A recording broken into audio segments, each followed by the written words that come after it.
Welcome to Distance Learning and Telecommunications. That's the formal title of this course, but I like to call it How to Teach Online. In this class, you're going to learn how to teach online, and you're going to learn how to teach online even if it's a course that's already been built for you and you're going to teach, or you're going to be designing and developing the course yourself and then delivering the course. These are the two types of students that take the class. They're both learning how to teach online. And so what I hope to help you do is to teach online.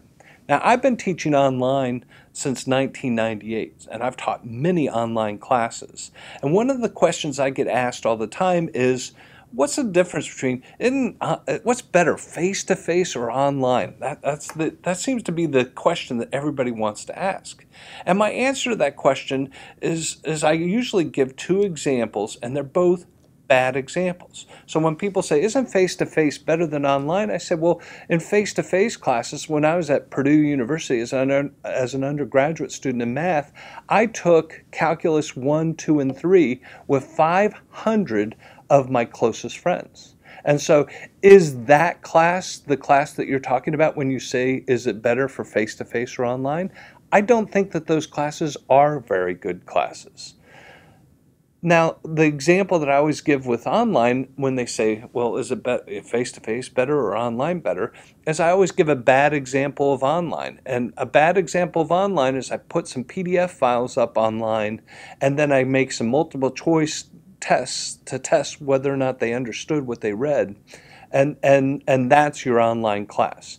That sort of, it parallels quite well the idea of a correspondence class where I send you a bunch of reading materials, you read those, and then I send you a multiple choice test that you complete and mail back.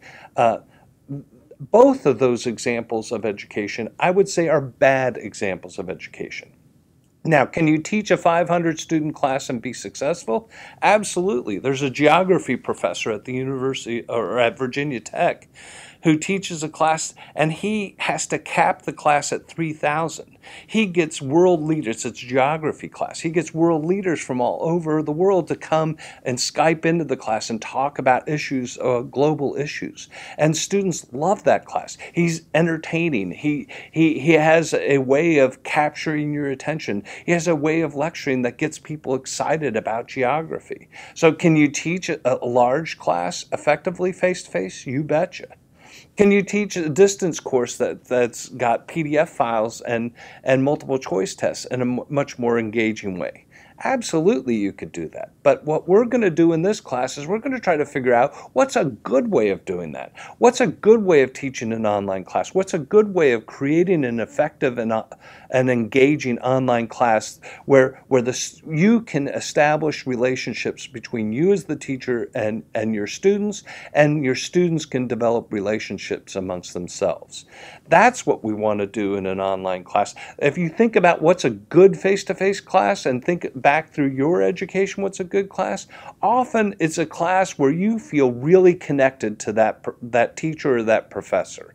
And so that's what we want to do with our online class, is get you to connect with your students. And that's what we're going to do in this class.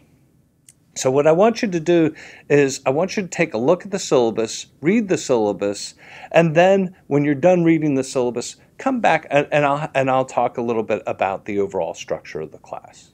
Thank you, and again, welcome to How to Teach Online.